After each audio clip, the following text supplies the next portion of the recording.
You see Yoder? It's not a Yoda mask. It's a Bernie mask. Bernie? Yeah. Where's your costume? Oh, that's right. I gotta get it on.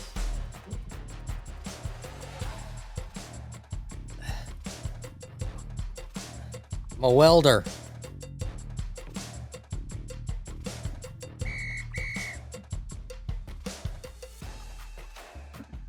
You don't think I look like Bernie Sanders? Yeah. All aboard!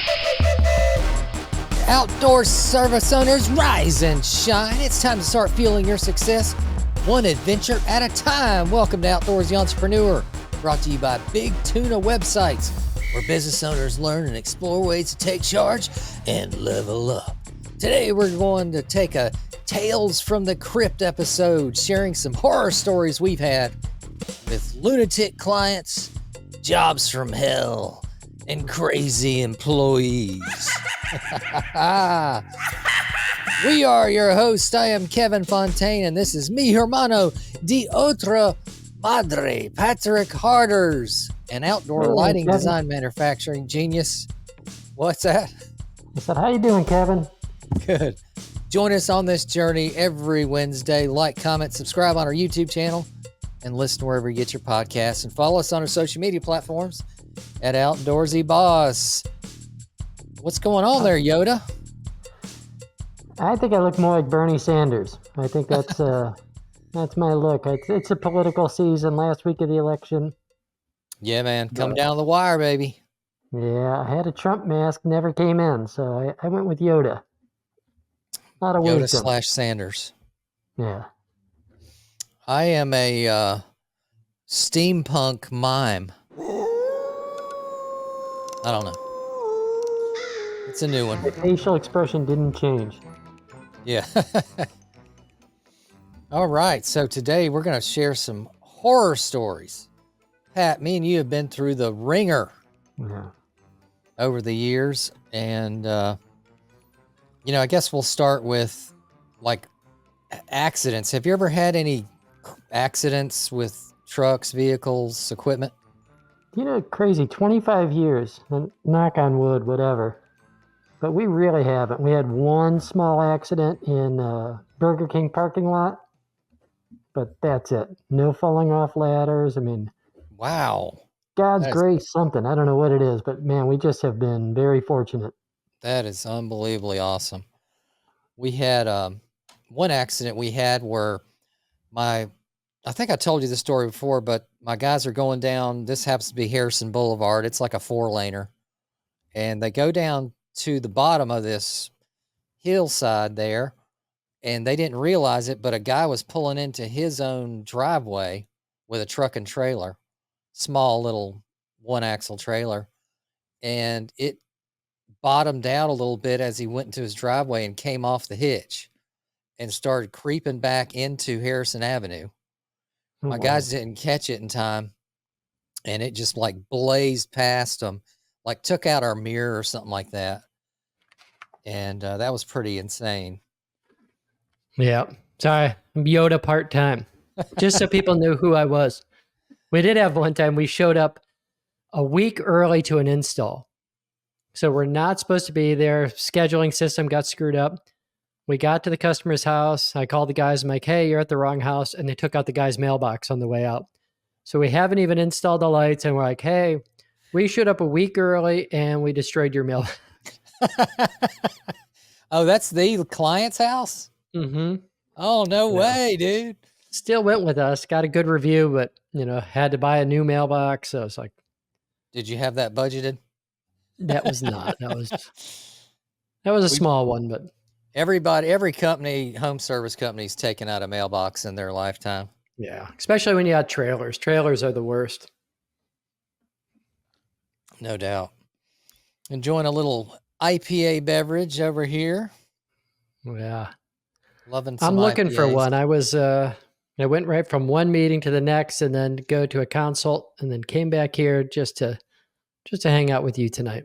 Oh, yeah, man. I appreciate it so much. It's Halloween, baby. Yeah. We're excited, man. We've been cranking the sales. I think I told you we won that big HOA community recently. Mm-hmm. Thank you to ZEVBIT software and estimation software. They are taking my template that I've used for 20 years that refines an estimate to so accurate. They're going to help me get it on their platform. We can't wait to share that with everyone once it comes out. But Yeah. we won. We're a little higher than they were used to paying. Mm-hmm. But my value building skills, Patty, Yeah. I was able to win them over with my solution-based approach. Because, me and you were not the most lively salesmen out there. But No. I like killing them with facts and solutions. Yeah. And so they appreciated it. And, of course, good references and all that good stuff. So we won that. And then we just been slaying a lot of plant jobs. And it's really good time of year for us, man. Awesome. Yeah. Weather's been good. It's that season that we should be getting jobs. We found like leads have been a little slower than usual. DC is also a crazy market. Wherever people think they are politically, as far as like how much their market's affected, this area is just insane. Right. So it is what it is. We just deal with it. Next week, the election ends, and thank God, and we move on from there. Hell yeah, man. And get on with it. Yeah. Oh, You doing some trick-or-treating? Tonight? Yeah. Possibly, yeah. No, we only get a handful of kids coming around. Oh, we don't ever. If we get no kids, no trick-or-treaters. The only kids you get's your goats coming in. Yeah, goats coming in. We never get them. But that's actually one of the strange facts about me. The only food I detest, don't like eating is chocolate. So like Halloween just does nothing for me. Yeah. My daughter, she gets like pillowcases of candies and. Yeah, man. I remember going through, we used to penetrate high-end HOAs that were upscale. Yeah. And they gave out the big full size candy bars. Big Snickers and big Reese's Pieces, 3-packs. Big time, man. We hit that hard each year. Start off at like 9 a.m., finish off at about 11 at night. Late as hell. Even got into a little egg throwing. Yeah. You remember growing up as kids, so it was like, hey, people are putting like razor blades in apples, and it was just like poisoning kids' foods. And big scare. Yeah, that all died out. I think our parents were just stealing candy from us, but we never hear about that anymore. I guess we've gotten better in one thing in this world. They had to sift through our pillow sacks. Yeah. I remember I had these, mom got me these Dracula teeth made out of wax. Mm-hmm. And I lost them in our neighborhood. And she literally the next day took me to go find them. She's that frugal. Huh. And we found the damn things in somebody's driveway, I think, if I remember correctly. Did you ever use them again or give a crap? Who knows? Just did enough to make your mom happy. Yeah, moms, man, they're all worried about buying shit and using it again and all that. Yeah. Good old moms. Shout out to the moms out there. We love you guys.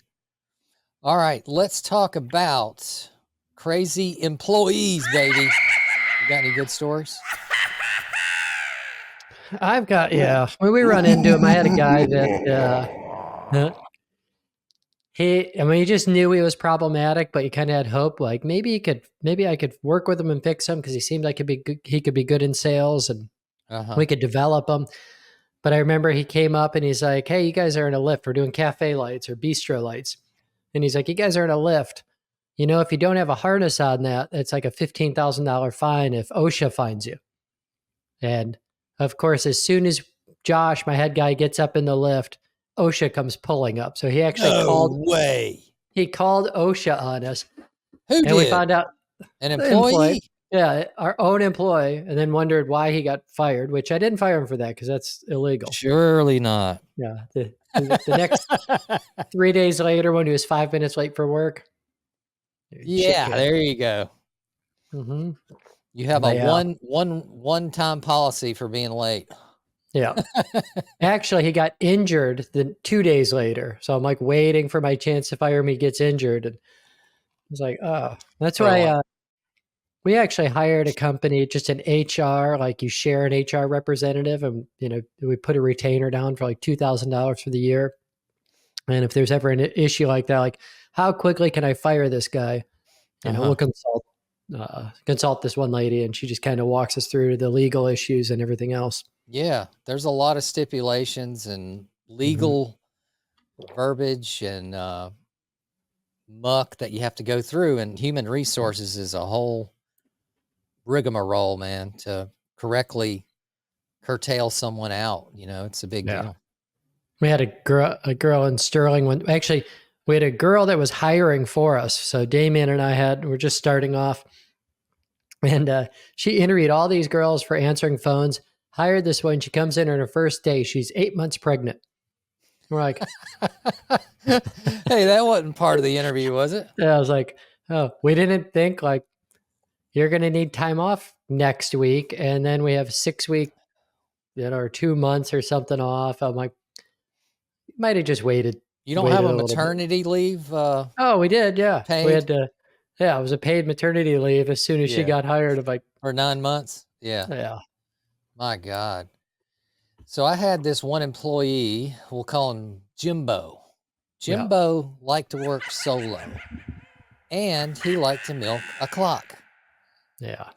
So one day, Jimbo was to drive a dump truck of ours to meet up with an installation crew because they needed to load debris or whatever. Well, 2 hours later, I get a call from the job site foreman. Hey, where's Jimbo? I'm like, Jesus Christ, he's not there yet? All right, let me call. Called him up. He's lost. Didn't call anybody to tell anybody he's lost. Man, I don't know where I'm at, man. I'm in the country. And I said, well, damn it. I have to go up on Google, look, and help him get there. And, they have maps on phones now. And I had to help him out with that. And then hang up. 30 minutes later, he calls and says, I ran out of gas. Diesel. Not gas, diesel. And running out of diesel is a big deal because you could suck air and really screw shit up. So, oh my God. So anyway, Yeah, that was a winner. Yeah, we can go on and on. Guy whose truck broke down on the side of the road. He called me up. It's like, this truck's not safe to use. Get out there. The gas cap wasn't on. I'm like, yeah. Oh my God. These are tough problems to solve. Yeah. And employees, God bless them. They have some of them have a mindset of I'm going to infiltrate this company, just dissect where the weak points are, and try to infiltrate and get myself wedged in this problem area that they find out you have, similar to breaking out of jail. Yeah. Finding the weak points, analyzing the staff, the prison guards, and finding that moment they can break out. Yeah. And I've had that happen to me quite a bit because landscaping, we hire the best of the best. Yeah. I mean, come on. Cream of the crop. This is white collar work, bro. Yeah. And so we got cream of the crop coming through every day. And over the years, you get some real winter chicken dinners coming through that really, man, I tell you, a bad employee can wreak so much havoc to a good, a good system that you got going on. Yeah. You ever let an employee go and it actually, things run smoother and better and more efficient after losing someone? Like, you have 3 guys on a job, you fire one of them, you have 2 of them. Like, you guys actually got done faster, better. Like, everything went so much smoother. Having that third person on there that you think even 3 warm bodies would make a difference. And it's like, no, they were just killing it, bringing morale down, nobody wants to work with them. Talking shit, bad mouth and everything. Yeah. I I pulled up to a job site one time. We were building this big walkway system where you had to put timbers down, I believe, and then we filled it with rock, etc. Mhm. I mean, you're talking thousands of feet, dude. This is like a week-long project. And I pull up thinking they're going to be, oh man, they're going to be, you know, because I thought I had my good guy there. I thought they're going to be, you know, a couple 100 feet in. Man, they're like 15 feet in the job. I'm like, what the fuck is going on here, man? You guys are fucking around. And Mhm. I look, and one of the guys is way up on the edge of the parking lot. I'm like, what the fuck's he doing? Oh, he Mhm. just went and got him some cigarettes. I'm like, what the fuck is going on here, foreman? You Yeah. can't hold your people accountable. They can't go walk to a store during production hours. Are you kidding me? And then I Yeah. smelled pot on them. And so they're all smoking weed. That was crazy. Yeah. There is a mindset that happens, and it's like you need to overcome it of, you know, like you're the big boss man making all this money. So, you know, you could get really quickly with one bad person, all of a sudden they infiltrate and they get nobody's working for the team. And I mean, I think like once a month I give a talk on like, you know, rising tide lifts all ships. If I'm making money, things are going well, you know, we could do more, we could grow. So Yeah. it's, you got to get out of that, got to get your people out of that mindset of us versus them, you know, Yes. whatever you're looking at. So Get them on the same page of growth and what tomorrow looks like. And, you and know, it's hard. it's hard, You, but, you know, we did a job career path to help show people all the stages of our company and where they could go in the Mhm. future and the pay schedules of each job. So that helps. But I tell you, once they, a bad apple, man, starts running in the game, talking about, you know, what do you make per hour? You know, what are you making per hour, man? Oh, I'm making this. God damn, I started way before you. You're making more than me. What? Yeah. You know, that whole shit goes around. Or you get a good guy coming up underneath and you got that, you know, the foreman that's threatened by it. And, you know, it's like, boy, that's a tough situation when somebody's, you know, 1 year into the job or 6 months out into the job and they're outperforming the guy that's been there 4 years. Right. And you got to say, hey, we're performance based. Like, I don't mind somebody moving up past another Yeah. person. Yeah. You know, and I think, Pat, you know, you still have employees. I subcontract out everything. Yep. But I think the future is Robots. Tesla robots, baby. I think the future's going to be either getting your employees a part of revenue, Mm-hmm. you know, giving them a percentage based on rank and longevity, or you pay them just like a subcontractor. Here's X amount of work. You get Yeah. paid a straight level for that work. The quicker you do it, the more, Mm-hmm. you know, the less time you put into that work. As long as it's of quality, you got to check behind them. Yep. But I tell you, man, I was paying employees, you know, people that came in knew that we just needed a Moblo Go guy. You know, back in the day, we could get away with $10 an hour, $12 an hour, 14. Once, Yeah. if they had a license, we'd have to go 14, 16, 18. But today, you get Oh, somebody with a license and shit, they're going to want like what, 25, easy. 28? And it's very hard to make good profit with that high of a pay scale. So, you know, look at McDonald's. Shit, they were paying their workers minimum wage or a little bit over. What did Trump make? Trump. Oh, Working at that's right. When McDonald's? he when he did the fry duty. But Mm-hmm. so look at McDonald's. What happened to them? They're now hit with probably a unionized system of we got to give everyone this big, huge scale pay raise above Yeah. across all stores. And now you go there and a damn meal is what, $14 now? Yeah. It used to be 5 or 6.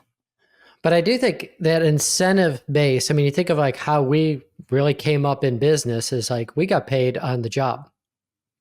And, you know, I always try and look at it like I want my people to have my same mindset. And I was actually just talking to another guy running a business. He's like, hey, he had 2 technicians. He's like, I wanted my lead technician to be great. So I started him off at 80 grand a year. Whoa, Yeah. that's And he's great. like, and the guy was like, hey, I don't want to work past 1:00 on Fridays. I don't like, everybody gets comfortable if you give a set pay, they get comfortable with their set pay. And I was like, you're going to need to fire them. Like, Yep. unfortunately, Big time. because what are you going to do? Bring them down to 50 and give them incentive pay to make 80 or 90 or whatever you're looking at? Like, That's right. it's just, you built the wrong culture. I think you got to have a carrot in front of every employee's face. You got to give them a plateau to hit and exceed past, because if you don't, they get complacent. They're going to do as little as they can to justify their position and get that weekly pay. Yeah. What was that, Office Space? Where it's like, I do just enough to not get fired. And then he goes in and starts peeling fish at the damn desk. And shit. All right, I got a workman's comp nightmare for you. All right, so I used to hire a lot of girls, women. And we would have them do all the flower annual perennial changes, because we used to do a lot of flower power, baby. Yeah. Tons of flowers at the entrances to HOAs, commercial properties, even residential. And I had a team of girls that would just do that. And they would water too. I had other jobs they could do throughout the year to keep them busy. And so I hired one woman, and she didn't disclose, because when you're hiring, you're interviewing, you ask questions. Do you have the ability to lift 50 pounds, crawl or bend over, stoop and bending consistently throughout the day? Those are legal questions. Do you have any impairments or previous yada yada that would prevent you from doing this role that you're applying for? And these are all legal questions, right? So she said, yeah, I can do all that. Well, we were prepping for an annual flower installation. She's out in the warehouse loading up mulch bags. And we would provide them those, what do you call those, belt support belts? Yeah. With that big waistband. We don't use them, but yeah. Yeah. But that helps, some people with a bad back or whatever, but we just did it. Everybody gets issued their PPE. That's part of it. Well, she bent over, picked up just one mulch bag. Something went on in her back, and she's like out. And so we immediately go take her to urgent care. They then escalate it, and now she's off to an emergency room. $300,000 later, we finally got her case resolved through workman's comp. Wow. It took back surgeries that we had to fund and pay for through our workman's comp, obviously. Our mod went up like this, dude. Yeah. After that, it was $300,000 in hospital bills. Yep. So you never know. One little mulch bag. So you win all subs. That's what I wanted to do. This was like 10, 15 years ago. Yeah. But yeah, man, it's crazy out there. You got to really be careful of that stuff. All right, let's go to lunatic clients. Oh, I got it. Lunatic clients, baby. You got any crazy client stories? I think one of my favorite ones, least favorite, was actually, he was just a horrible person. So we did the lighting system for him, got everything done, and we had to do something inside. We're messing with some cables. So one of my guys unplugged his printer. They hour and 10 minutes away, drive all the way. Just finished. It was 2 days straight, 3 days straight doing an install. Get all the way back, pull in my driveway. This guy just calls screaming at me. He's like, I can't print this damn document. I'm like, is it plugged in? He's like, I'm not going to check it. I'm like, what? How can I check that? Yeah. I'm like, what do you want me to do? He's like, come back in here. He's screaming at me. I'm like, So I jump back in the truck, Wait a turn minute. around. How did one of your guys unplug a printer? It was in the basement. We had a transformer in the basement. Oh, We were okay. next He to was had figuring out office. shit. Yeah. So I get out there, plug his frigging printer in, and I'm talking to his wife afterwards, and she was funny. She's like, I can't wait till he dies. I'm going to move out of Virginia the day he's dead. And he did die, and that was great. We never heard from him again after that, and she moved like a month later. Oh my God, That was dude. a good one. How far away was the client? Hour and 10. Oh, Yeah. oh And then I my had God.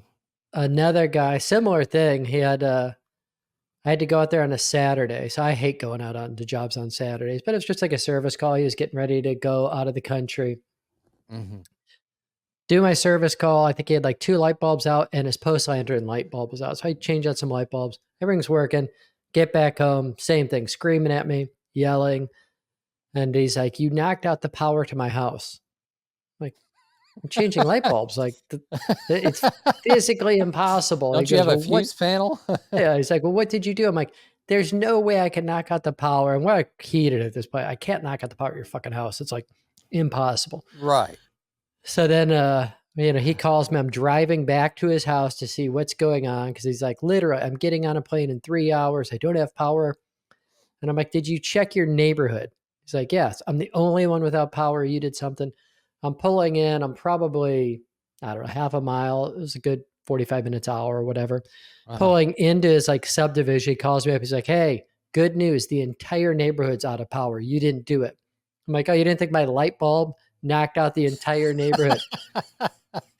Then the guy still Implosion. has the audacity to call me later to add more lights and things like that. He's like, What an and asshole. he's like, he calls me and it's like a $2,000 or $3,000 design. Did you put the asshole tax on him? Yeah, I was that like, job? that'll be $4,000. He's like, I'll do it for $2,000. And I'm like, no, I'm not discounting Now he's this bargaining. out. Yeah, he's bargaining with me.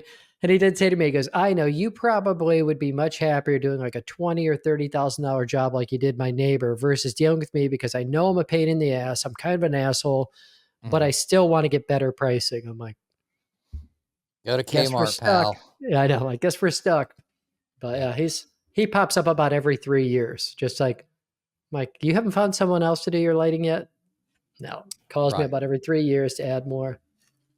And I read a Facebook group. I participated in this conversation too. I think it's Launchpreneurs on Facebook.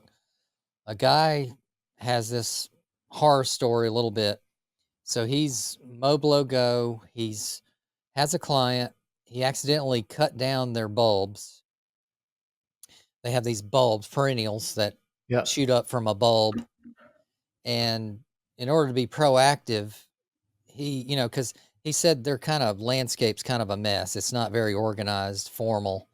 So she complained to him in the past about pruning. Well, he kind of thought, well, let me get ahead of her call again. I'm going to go ahead and prune these, what I think are weeds, down. And apparently it was her prized her peonies. Peonies gifted from St. Matthew 200 years ago. But anyway, so she's like, hey, I need you to replant these or replace them. And he kind of hem and hawed, and it went on for a few months. Well, it kind of went off the radar, and then he accidentally billed her for a cut or two that he didn't show up for through his software system, maybe. She texts him saying, hey, I just got this bill. You didn't show up this date. I was home all day. You know how homeowners get. Yeah. And she said, I'm not using you anymore. And by the way, you owe me for the bulbs 5 months ago. And you need to pay me $90 to replace those. So he's posted this text thread on Launchpreneurs. Hey, what to do? And, what would you have done? $90. Yeah, pay the $90 and be done with it. Like, fuck. Yeah. But that's got to just be built into your pricing at the beginning of the year. Like, what are your expenses? And you're just going to have some jobs that kill you. But it's, I think the biggest keys are stay away from like keyboard warriors, getting in arguments, like never get in an argument online. But, even when Right. customers are really pissed off, it's like, hey, I'm coming out. Let's go figure this out. Because face to face is a different thing. And Yes. I had one customer that it was actually over peonies. My guy's trenched, put a line through her peonies, and she's like, came out screaming at him. She's like, those are my children, which is, worse Oh, than a I've cat, heard that before. worse than a cat lady when your peonies are your children. And Yeah. then I get there and she's like, you're like a bad boyfriend. Okay. I'm like, And yeah. are we going Yeah. somewhere after this? You Well, asking me inside or what? I was just I don't know what to do here, but just kind of tried to, the biggest thing is de-escalate the situation, because usually when they have that much anger, they have it towards like the world, and I Yeah. just want to get out of the crosshairs as quick as I can, appease it. It's if it's $100, damn, I'm writing that off every time. Yeah. And the main thing with customer complaints and issues is you got to take care of those things immediately. No matter how small you think it is, it could be huge in their mind. And some crazy cat ladies will think about it every effing day. Oh yeah. And so we had a protocol way back in the day where we set up a support at, our website name, and all communications for questions and issues have to go through that because we needed a timestamp of when Hmm. we got it. That's a written record. Yeah. No phone call bullshit or anything like that, because then it's he said, she said. Yeah. And then in our contracts, agreements, we state that, hey, upon receiving an issue via support at whatever, fontainelandscaping.com, Yep. we have 7 days to rectify the situation. Give us, that's our time. And so we would respond to them within 24 of a solution, and then we have up to 7 days to fix it if it's Yeah. our fault, right? So you got to figure that out. But that's the thing is like act quickly, get rid of that dog shit, pay the shit off, whatever it takes, get rid of it because you don't Move want on. trouble. You don't want them posting shit online. Yeah. The energy you put, like firing an employee, like if you're an owner, I mean, you could be up at night, like worrying about firing an employee. You Absolutely. always got to keep in mind, it may be the first time you're firing someone, but to them, they've probably been fired a lot. It's not that big of a deal. Right. And customers, once you could de-escalate the situation, I had a lady yelling at me and I just calmed her down. And then I'm like, I had a very straight talk with her. I'm like, nobody talks to me that way. I just don't allow it. So, Yeah. I'm not sure how we're going to move forward. And she's like, well, I've learned to talk this way in order to get contractors to do what I want. I'm like, No, not this yep, contractor, baby. not with me. I'm willing to walk away. I'm willing to be wronged on this one job, but Yeah. I don't have time, energy. I don't want to waste it on. I've got customers that really want to do business with me that are excited, and if you don't want to, that's fine. Uh, and walking away is sometimes they want you even more than I've had customers who just go like, "We're not a good fit here," and all of a sudden they start arguing why they are, and that's a Yeah. funny one. Yeah. And what we're doing, guys, is helping people with our previous knowledge. We're 28 years in myself, Yeah, and we've been there, done that. And part of leveling up your business is to level up the professionalism of the industry in itself, because customers, especially 10 years ago, 15, 20 years ago, they were used to walking all over home service contractors. They felt, and this is just something in my brain, it might not have happened to you, Pat, but I always felt that customers felt that we were underneath them.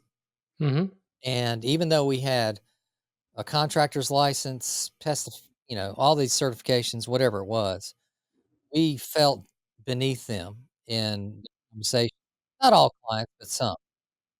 So part of our job as business owners is to upscale the industry.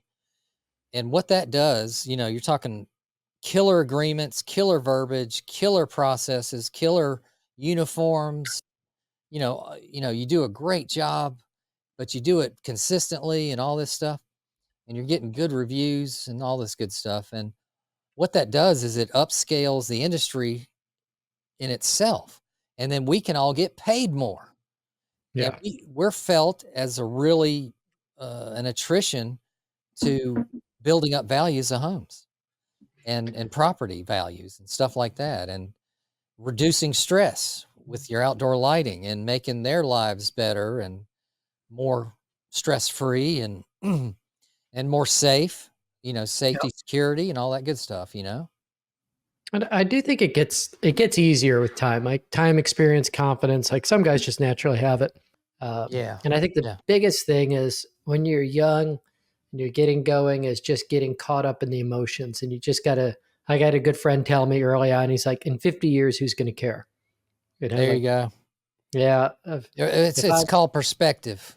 You got to Yeah. have so I wear my emotions on my sleeve, and as a Mhm. business owner, I had trouble with leading people because I was so emotional, and I made split decisions when I should have waited, peeled back, thought Yeah. about it, figured out a solution or a response to a problem, and then talk to the customer or the employee.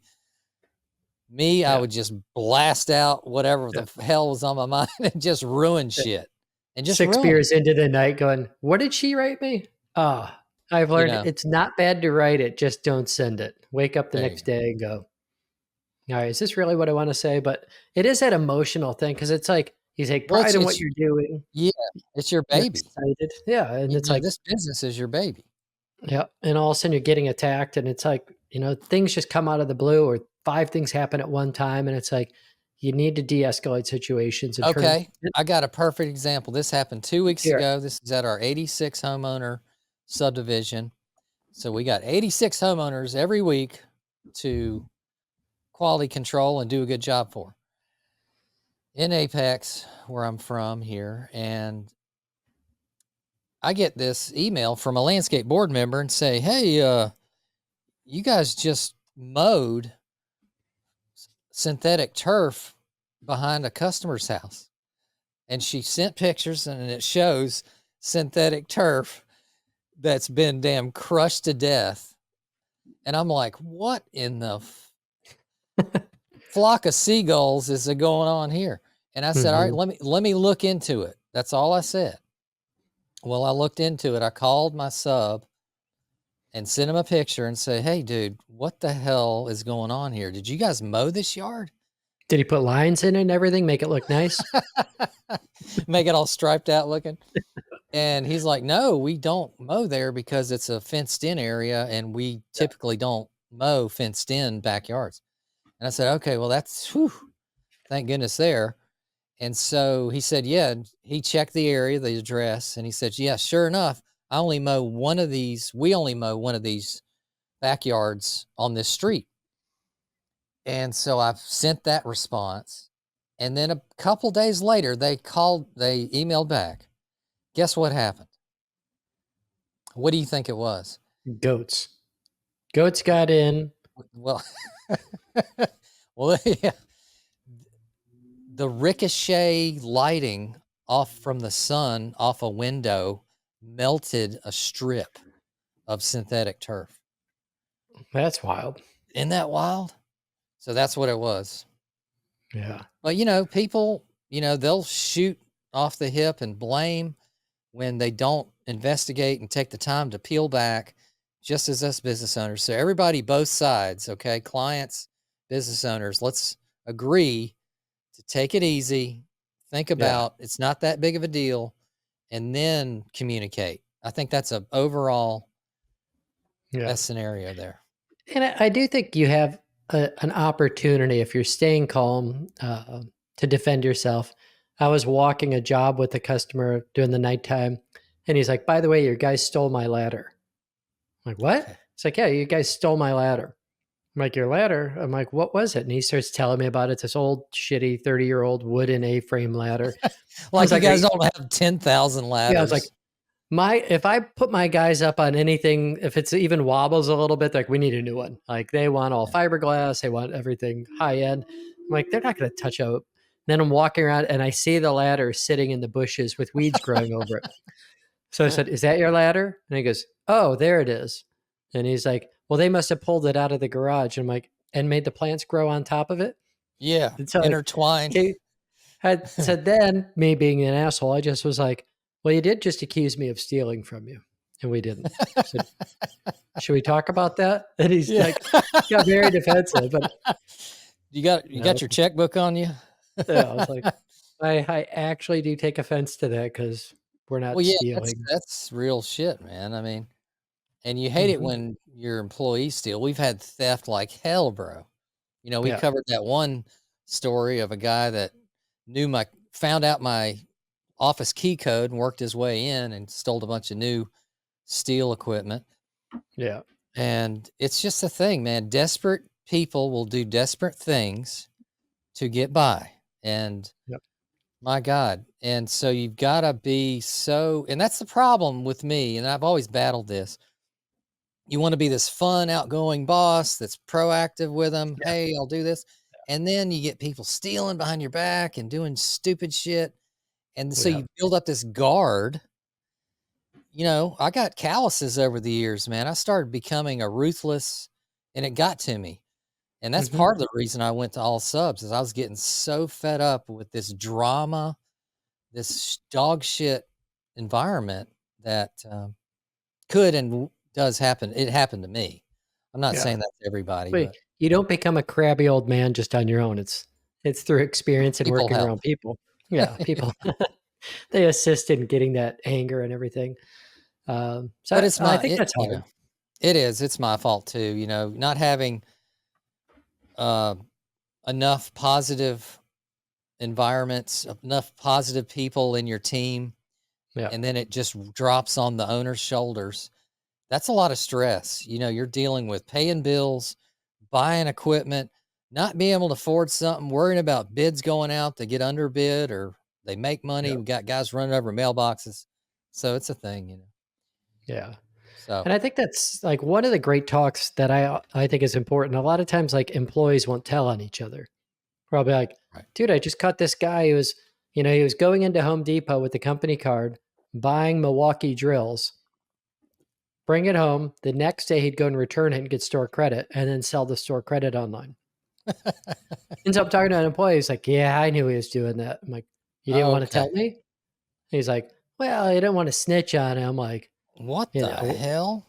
and so I just had that talk with everybody. And I've been like, when things like that are happening, like my job is to try and create a great work environment, which means not having you work with crappy people. Because you have a job and you work with all shitty people, it's terrible. It makes everybody else miserable. There's emotions, there's all sorts of 10 times more drama. And so it's like, how do we create a great work environment? The only way I could do is if I have good people, we invest in them. When we have a bad person, we get rid of them. And we build up the organization with just people that are focused on like, let's Yeah. grow this, let's build this, let's go after it.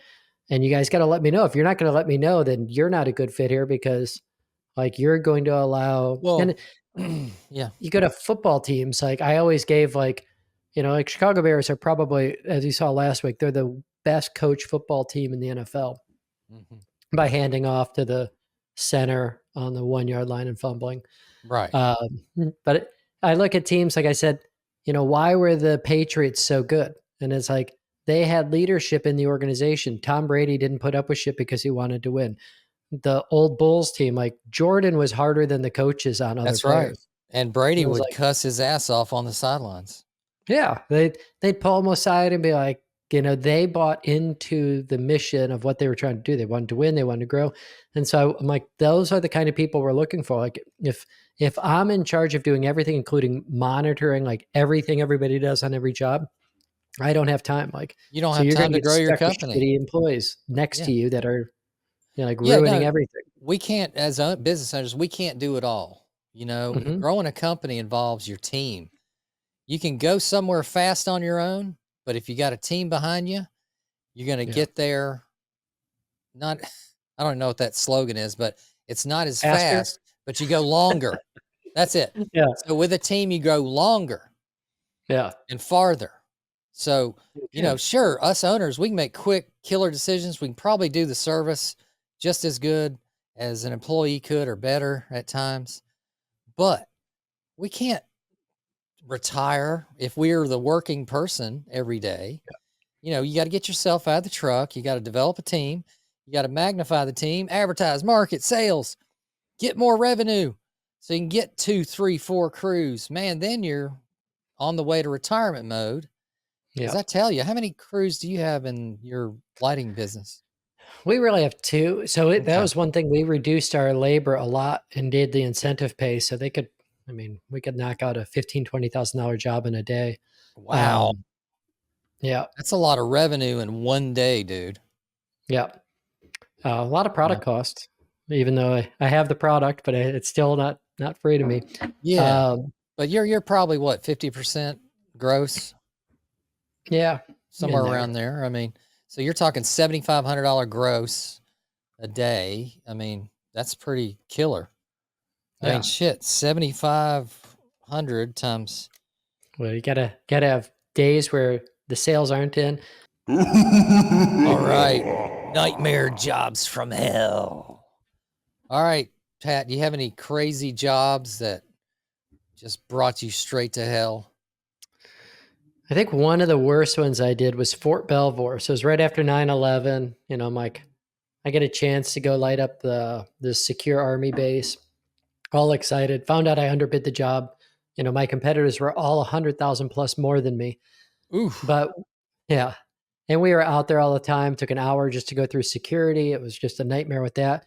We put our lights in because they wanted the lights in first, then irrigation. The irrigation guy went just S pattern right down our lines. I think we had 78 cuts.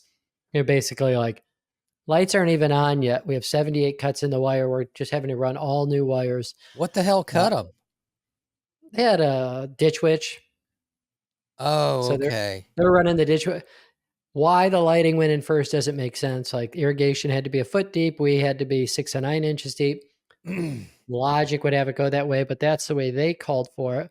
So then, and of course, I'm like, I'm doing my duty. 9/11 happened. I love this country. Like all this. I'm like, I don't mind taking a loss on this job. And they just Oh, laughed at me. Jesus, man. like, They like ran we a felt ditch bad. witch? You ran a ditch witch? They did. We run a line ward when we're doing our Right. trenching. But what? But So they cut your lines. they cut my lines 78 times. But how's that your fault though? It was kind of like my lights weren't even working. You know, me being young and dumb, I'm like, well, we'll come out and like fix what they did. Oh my And God, dude. I always had the idea, and this is a dumb mindset, like, hey, if I give you an estimate, I'm sticking to my estimate. I don't Okay. upcharge. I don't make changes. Yeah. And for that, I'm like, I'm doing it for my country.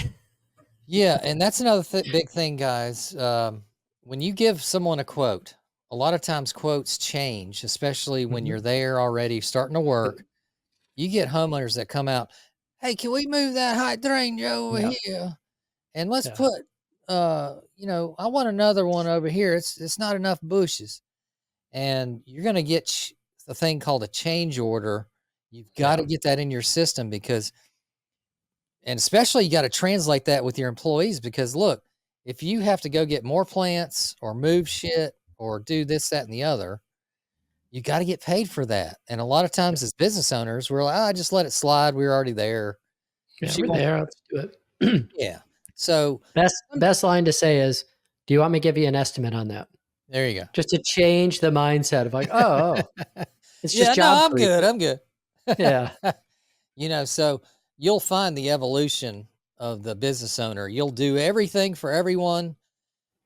You don't care about price. You think you're working and you think you're golden, but you'll find as you lose money and your profit margins as thin as a damn piece of paper, you're going to change your mindset to real business ownership. And you got to change a lot of things, which seems like it's nightmarish, but it's not. And it seems like you're trying to do one over on a customer. You're really not.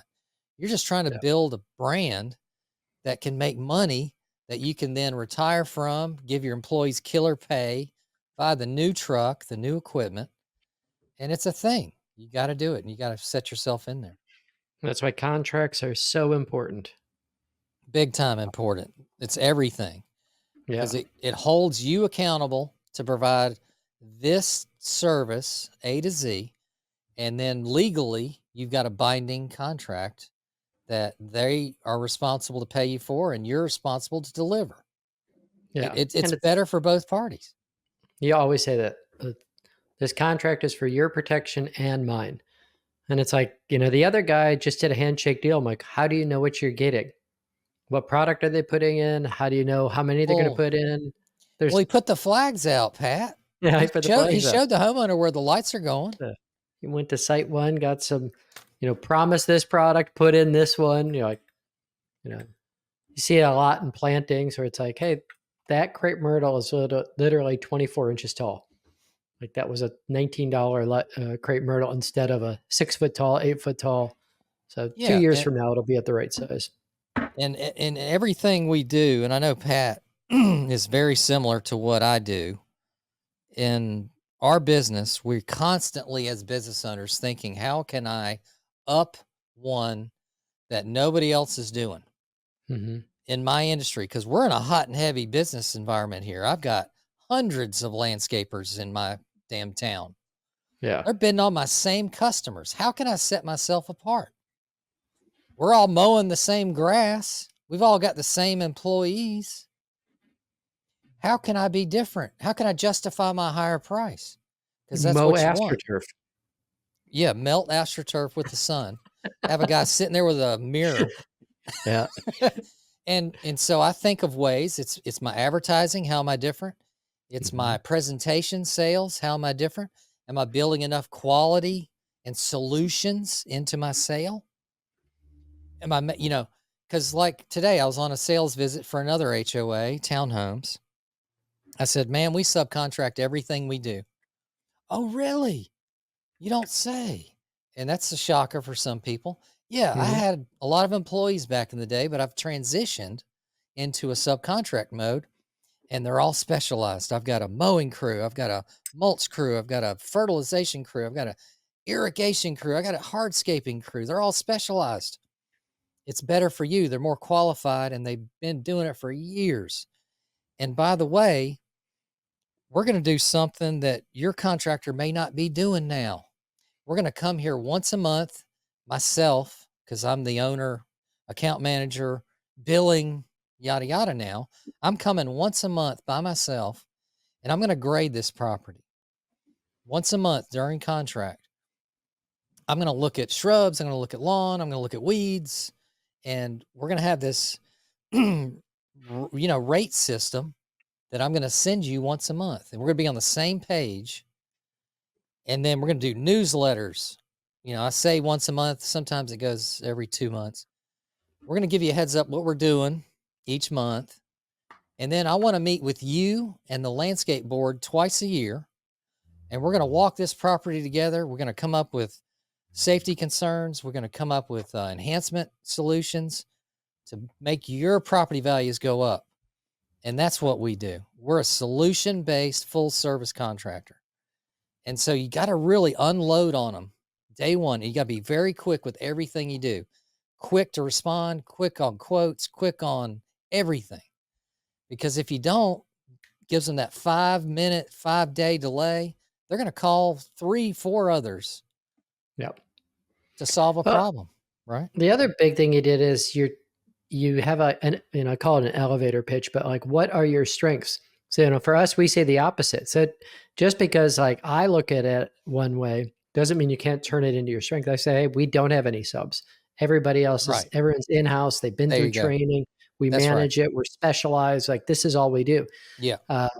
So it's like, I think I don't know if you do this in the car when I'm driving or when in my truck, going to an appointment, I'm actually practicing what I'm going to say. So I look like a nut job, but everybody's talking on the phone.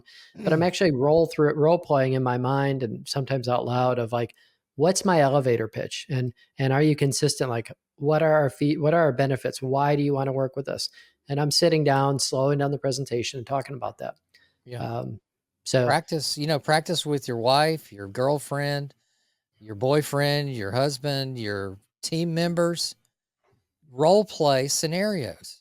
And that's with, hiring, and that's with sales presentations. You got to refine it. You got to get sharp because you got to say, what's your response to rejection? What's your response going to be to when they say no, or it's too high or whatever? You got to have that already in the back. You got to have that. Yeah. No, you do. Role playing's huge, and especially with your employees. If you don't believe me and you have somebody answering your phones, just go listen to the phone calls, and you'd be like, "Oh crap, Oh shit. what did we say here?" And it's like, I just assumed you knew what to say because I figured out what to say, and you should have figured it. It's like, now you gotta get out of script. You gotta Welcome to Datalum Lightning. Yeah, This is Cassandra. yeah. And they're like, you said lightning? I actually had a phone answering service for after hours. I had to fire them because they always called it. I was enlightened at that time, and they couldn't even say it. It was like enlightened lightning. I'm like, what's lightning? I called them up, and they're like, Oh my. we do lighting. I'm like, oh, shouldn't it be enlightened lighting? Yeah, I have an automated service. It's just AI generated, and it's a robot greeting people. Hey, press this for this and this for that. And Yeah. all right, so my nightmare job from hell involves someone dying, Pat. This is a real Customer deal or, customer, Oh, right. and I've had that somebody happen too. ends up dead. Yeah. All right, so let's get into it. I'm going to play this clip right now. Killing his wife. A jury sentenced Byron Britt today. Earlier this week, they found him guilty of killing his wife, Nancy. She was a Wake County teacher. Brian Mims spoke with her sister today and the jury foreman. Brian? David, the month-long trial took place in Lumberton because that's where the murder happened. Myron Britt's own family members declined This to is comment real after shit, the verdict man. was read this afternoon, Yeah. but the defendant himself did have something to say. I wish I could have worked out something with Fontaine Landscaping. To face the rest of All his right, life so in prison. this dude, Byron Britt, Mm-hmm. lives in, or no, take that back. He's serving a life sentence. He Lives lived in in, prison. huh? Lives Yeah. in prison. He lives in prison now. He's bending over, getting that soap detail going, but he lived in McGregor Downs, which is an upscale community in Cary, NC. Mm-hmm. This is back in 1999, something like that. And I helped my dad. My dad was retired IBMer doing landscape projects, so he would just do planting. So I helped him with my team to install some sod for this Byron character.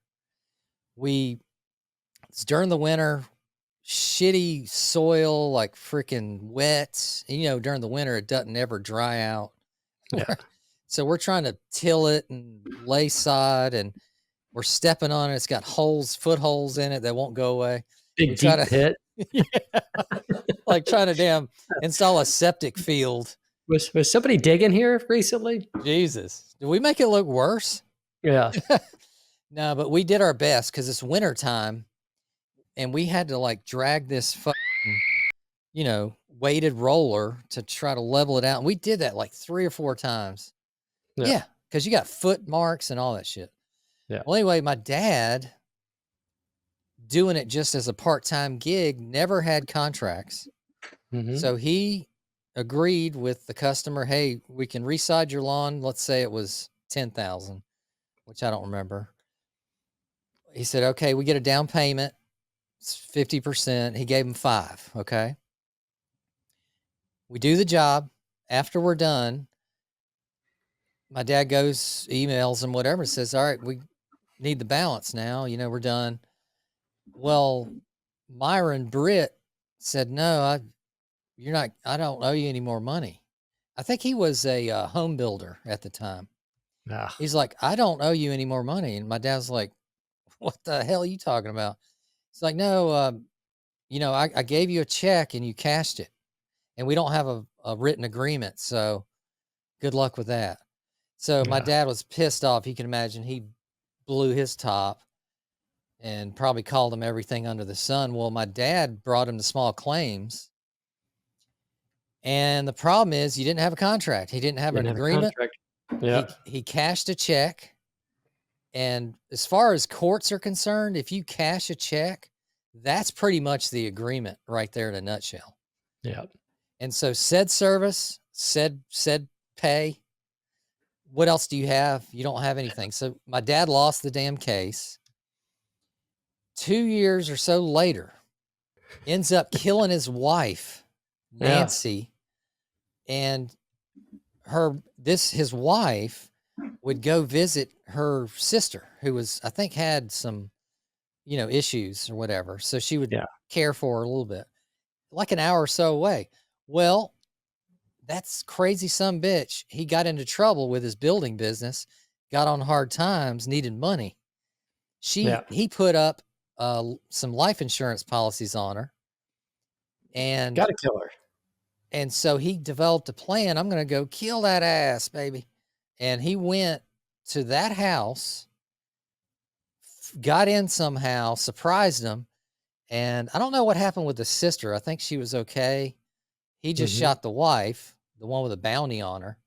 Yeah. Shot her, left the bullet. It was a 25 caliber. Shot her right in the chest. I think it was just one shot. So they collected a 25 caliber shell casing. They had no other leads to go by because no cameras back then, no witnesses. I think the sister must have been asleep, and he surprised his wife. Should be drunk if gunshot doesn't wake you up.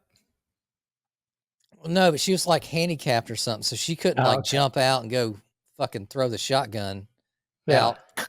What the fuck's going on here? So anyway, luckily, one of the only ways, well, 2 ways he got caught. How do you think it was? Ballistics and the life insurance policies. Yeah, you're done. So you're the husband with the gun and you have a life insurance. Okay. So they never found the gun. Okay. So how did they collect the dots there? Well, as a matter of fact, 2 years prior, at his parents' place, they had an incident where they were called to the parents. Someone shot off a gun mistakenly in the house. There was a bullet lodged in the sheetrock. They collected it, reported the case. Oh, nobody no harm, no foul. It was an accident, but they kept the evidence. That bullet, sir, in the sheetrock was the same caliber as the crime scene now. They took both shell casings because they kept them in storage. Yeah. Lined them up on the machine. Boom, same gun. Same gun. Wouldn't you think he'd get rid of the gun? No, he got rid of the gun, but the shell casing. Well, no, the shell casing is the same from the parents' episode to the murder, and the jury was in there for 40 minutes to make a decision. Boom, they nailed his ass, dude. Life in prison, goner. But that was the nightmare. Client from hell. That's a good one. Good Halloween one. Now she haunts him in prison. I hope so. I hope he gets gang raped every day too. He's somebody's bitch. And then my dad's still pissed over that shit, man. Yeah. Now we got election next week. That's coming to a close. So you want to just tell everybody who you're voting for and why, and cause all sorts of... Of course not. Well, that wraps up this episode, guys. Don't forget to subscribe and leave us a like on Spotify and Apple. And leave us a review if you can, and comment if you had some spooky stories in your past that you want to bring to light.